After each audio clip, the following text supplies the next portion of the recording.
মানুষ কেন বলে মোদের নারীর নিজস্ব নাই কিছু? আমি তো দেখি জগৎ চলে নারীর পিছু পিছু।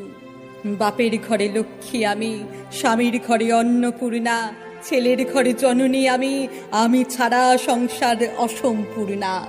আমার থেকে আপন করতে আর কি কেউ পারে? বাপের ঘরকে ছেড়ে এসেও পরকে বাঁধি ঘরে। গোত্র থেকে গোত্রান্তর যদিও আমি হই, তবুও যেন জননী রূপে সকল দুঃখ সই।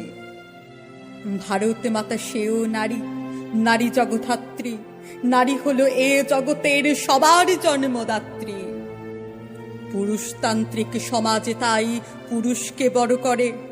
জেনে রেখো সেই পুরুষকেই নারী গর্ভে ধারণ করে। মহাকাল আমার পদতলে, শায়িত চিরকাল। আমি ছাড়া এ জগৎ সংসার সবই হবে অচল।